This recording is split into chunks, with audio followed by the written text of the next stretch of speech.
नमस्कार। जय जय राम, जय सिया राम, जय हो बागेश्वर धाम सरकार, जय हो हनुमान जी महाराज। मेरे प्यारे सभी दर्शकों, अगर आज की कहानी आपने नहीं सुनी तो कुछ भी नहीं सुनी, क्योंकि आज की कहानी जो बहुत ही जबरदस्त है, लेकिन यह प्राचीन कहानी है कि आखिर एक बोलने वाली समाधि का राज क्या है तथा गांव वाले उस समाधि के पास में रोज हर महीने जो एक बकरी क्यों ले जाते थे। बहुत ही जबरदस्त आज की जो वाक्य है। अगर आप इस कहानी के अंत तक बने रहते तो आपके दिल को छू जाएगी, आपके मन को लुभा जाएगी। यह एक ऐसी कहानी है। तो चलिए हम लोग उस कहानी को शानदार जबरदस्त तरीके से शुरू ही करते हैं। तो एक बार की बात है कि एक गांव में एक बूढ़ा बुजुर्ग, जिसके पास खेती जमीन जायदाद भी थे, लेकिन वह बूढ़ा बुजुर्ग कुछ मजदूरों को लेकर के अपने खेत में जो एक कुआं खोद रहा था, ताकि खेतों में कुछ जो सब्जियां उगाता था उसको अच्छे से पानी मिल सके। क्योंकि पहले के ज़माने में हर जगह आजकल की जो व्यवस्था नहीं होती थी, तो वह कुआं जो कुछ मजदूरों को लेकर के खोद रहा था। लेकिन जब कुआं खोद रहा था तो कुछ दूरी तक गहराई में गया तो अचानक एक जगह जब कुदाल चलाते हैं तो टक्कर लगती है। तो वहाँ पर ऐसा लगता है कि यहाँ पर कुछ चीज़ें हैं, कोई बड़ी चीज़ है। अब अगल बगल भी जब कुदाल चलाते हैं तो सब जगह वही और बहुत बड़ा सा पत्थर ऐसा लगता है कि यहाँ पर प्रतीत होता है। तो उस बूढ़े बुजुर्ग ने कहा कि अगर यहाँ पर बड़ा सा पत्थर है तो जरूर इसके नीचे कुछ राज होगा। तो बाकी जो मजदूर थे उन लोगों की भी ऐसा शक हो गया कि जरूर इस पत्थर के नीचे इतना बड़ा पत्थर आखिर कोई रख करके दबा कर को छुपा करके रखा होगा, क्योंकि लगता है इसके नीचे बहुत बड़ा खजाना है। और आज हम लोगं की तो लक ही खुल जाएगी, क्योंकि इतना बड़ा खजाना जो मिला। अब जो मजदूर और बूढ़ा बुजुर्ग लालच के चक्कर में आकर के जल्दी जो है उसको खोदना शुरू किया। और किसी भी तरीके से काफ़ी मेहनत करने के बाद जो है कुछ गांव वाले को भी बुला करके सहायता करने के बाद उस बड़ा सा पत्थर को हटाते हैं। लेकिन जब बड़ा सा पत्थर को हटाते हैं तो उसके नीचे से कुछ नहीं निकलता है, बल्कि ऐसा लगता है कि एक खाली उसके नीचे कुछ गहराई पर जाकर के एक कमरा है। एक ऐसा अंदर जैसे रूम बना हुआ है, कमरा बना हुआ है, लेकिन उसके अंदर काफ़ी अंधेरा था। किसी मजदूर की ना तो उस बूढ़े बुजुर्ग की हिम्मत नहीं हुई कि उसके अंदर जाकर के देखने का। अब गांव वालों में भी पूरा ये बात फैल जाती है कि आखिर उसके अंदर कुआं खोद रहा था और जमीन के अंदर एक अच्छा सा ऐसा कमरा निकल रहा है, लेकिन वो रूम काफ़ी अंधेरा है। आखिर उस रूम के अंदर क्या चीज़ है, कहीं तो बहुत बड़ा खजाना तो नहीं है ना। लेकिन बूढ़े बुजुर्ग ने फैसला किया कि नहीं, हम एक जो है रोशनी दो, एक चिराग बड़ी सी, और उस चिराग को लेकर के हम जो उसके अंदर प्रवेश करेंगे। और वह बूढ़ा बुजुर्ग हिम्मत करके एक चिराग लेकर के और गांव वाले के कुछ बहादुर लोगों को भी लेकर वह उसके अंदर प्रवेश करता है। लेकिन जब प्रवेश करता है तो अंदर तो कुछ भी नहीं रहता, बल्कि वहाँ पर एक समाधि रहती है। और ऐसा लगता है कि यहाँ पर जो है किसी बहुत बड़े साधु संत ने यहाँ पर जो समाधि ली है, और इस वजह से इतना छुपा करके रखा गया था। लेकिन उसका राज क्या था किसी को कुछ नहीं पता था। अब तो उसको वैसे ही छोड़ दिया जाता है और यह बात काफ़ी फैल जाती है। वहाँ पर लोग पूजा पाठ भी करना शुरू कर देते हैं। लोग देखने आते थे कि ज़मीन के अंदर एक समाधि के लिए बहुत पहुँचे हुए संत हैं, लेकिन पता नहीं था अंदर कौन है, क्योंकि किसी की हिम्मत नहीं होती थी खोद करके देखने को कि समाधि है भी कि नहीं है। लेकिन हाँ, ऐसा लग रहा था कि यहाँ कुछ बहुत पुरानी एक समाधि है, किसी साधु महात्मा की है। कुछ अनेक जो ऐसे चित्र बने हुए थे, कुछ ऐसे नक्शे बने हुए थे जिसका कोई मतलब समझ नहीं रहा था। कुछ दिन बीत जाते हैं, और जब कुछ दिन बीत जाते हैं तो एक गांव का जो व्यक्ति जो उस दरवाजे पर जाता है जहाँ पर वो समाधि रहता है, लेकिन तब तक वहाँ से आवाज़ आती है, कुछ अजीब भयानक डरावनी आवाज़ आती है कि तुम लोगों से कहता हूँ कि अगर तुम लोग मेरे को बकरियां ला करके नहीं दोगे, हर सप्ताह में जब मेरे को जरूरत होगी तो हर सप्ताह में एक बकरी अगर नहीं दोगे, वो भी हिष्ट पुष्ट, तो मैं तुम सारे गांव वालों के एक एक बच्चे को मैं गायब करना शुरू कर दूंगा।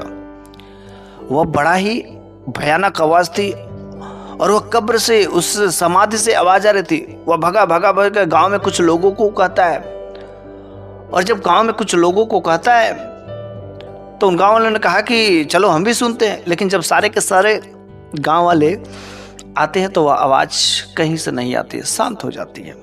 बेचारा बड़ा हैरान होता, कहता कि नहीं। गाँव वालों ने कहा, अरे तुम्हारे दिमाग घूम गए हैं, तुम्हारे कान बज रहे हैं।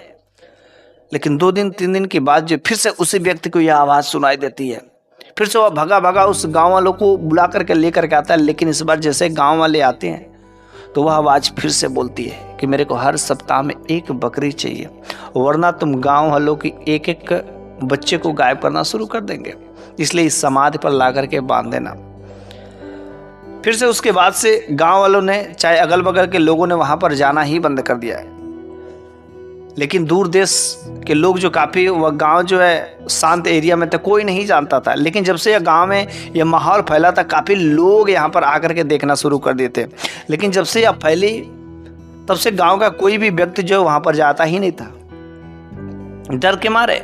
लेकिन एक दिन गजब की बात हो जाती है, जो उस गाँव के सरदार साहब रहते हैं, उस सरदार साहब का बच्चा जो है गायब हो जाता है। जब सरदार साहब का बच्चा गायब हो जाता है तो उन गांव वाले भी ढूंढने शुरू कर देते, सरदार साहब भी ढूंढना शुरू कर देते, लेकिन बच्चा कहीं नहीं मिलता। उन गांव वालों को समाधि वाली बात जो है याद आ जाती है कि कहीं ना कहीं वह जो बात कहा था सत्य ही कहा था। फिर से जो है वह जो है गांव वाले उस समाधि के पास में जाते हैं और कहते हैं कि क्या तुमने मेरे बच्चे को रखा है, बच्चे को लिया है? उस समाधि में से आती है आवाज़ कि तुम लोगों ने मैंने जो कहा था उस बात को नहीं मानते हो, और ऐसे करके देखना एक एक बच्चे गायब होते जाएंगे। अगर तुम सब अपनी भलाई चाहते हो तो हर सप्ताह में मेरे को 1 हिष्ट पुष्ट बकरी चाहिए। बस सरदार ने एक अच्छी खासी जो बकरी ढूंढ करके वहाँ पर देना शुरू कर दिया था।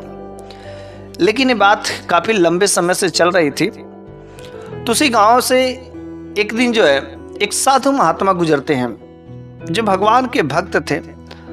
और जब भगवान के भक्त थे, काफ़ी उस दिन थके हुए उस रास्ते से गुजर रहे थे, तो देखा कि एक गांव वाले में कुछ लोग जो एक बहुत हिष्ट पुष्ट बकरी ले जा रहे हैं।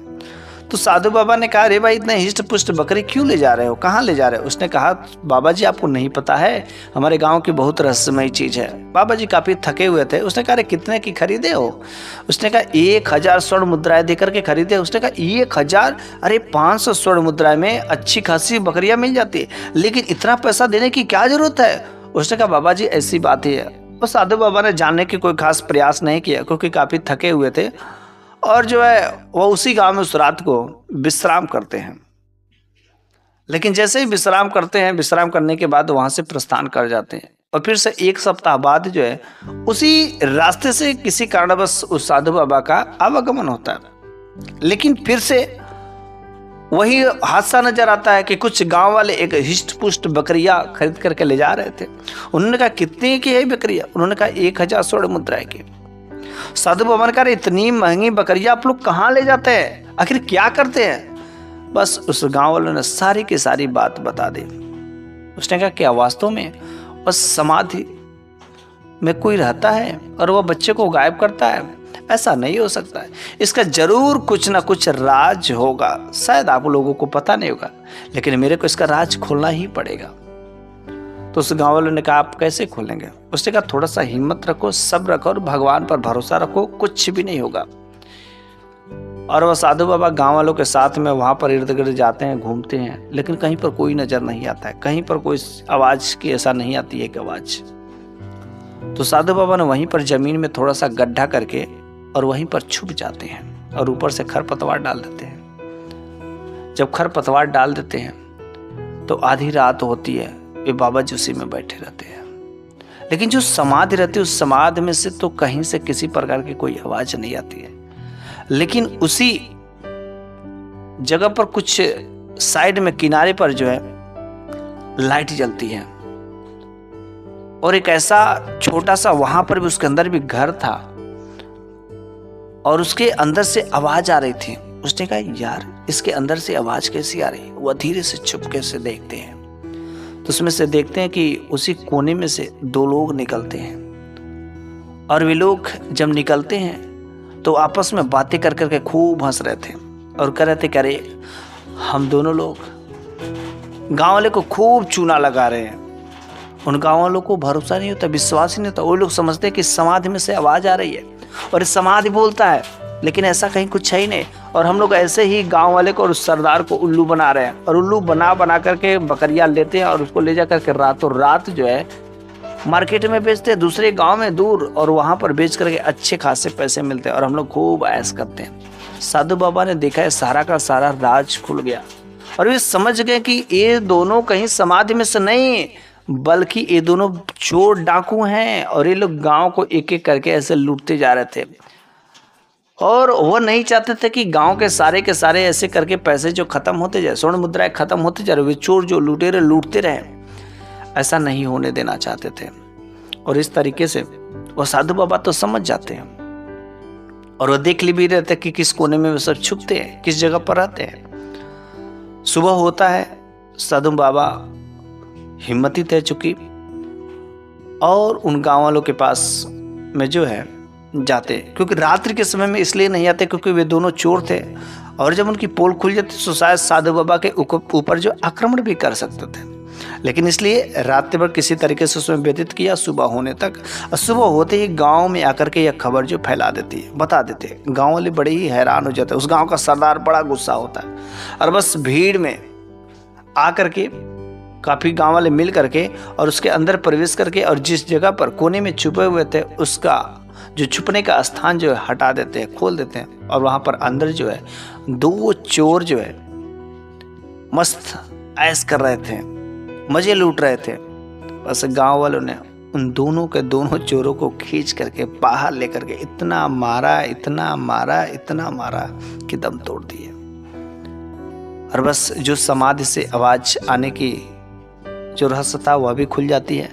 और जो हर सप्ताह में वहां पर एक बकरी की जो वहां पर बांधी जाती थी और वो सुबह होते ही बकरी गायब हो जाती थी, उसका भी सारा का सारा पर्दाफाश हो गया।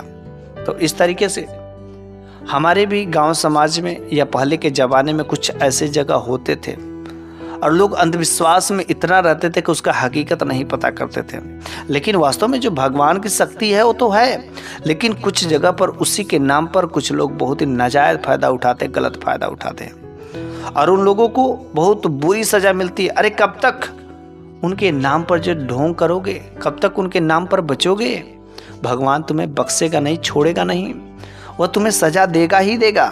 तो बस इस तरीके से उन गाँव वालों को से उन चोर डाकुओं से उस समाज की आवाज़ से मुक्ति मिल जाती है और फिर जो गांव वाले सही से रहना शुरू कर देते हैं। तो बस मेरे प्यारे सभी दर्शकों, आज की जो कहानी है यहीं पर समाप्त हो जाती है और ऐसे कई सारे घटनाएं आपके भी गली मोहल्ले में या किसी बूढ़े दादा दादी जरूर कहते होंगे और ऐसी कहानियां हमें सुनने में बड़ी ही मज़ा आती है। तो इसलिए इस प्रकार की यदि कहानियाँ सुनने के यदि आप भी इच्छुक हैं तो आप हमारे चैनल को सब्सक्राइब कर लीजिए और अभी तक हमारे चैनल को नहीं सब्सक्राइब किए हैं तो आप सब्सक्राइब करके जुड़ ही जाइए। अगले वीडियो में मैं फिर से एक नई शानदार कुछ ऐसे ही कहानियाँ लेकर के हाजिर हूँगा। तब तक के लिए धन्यवाद।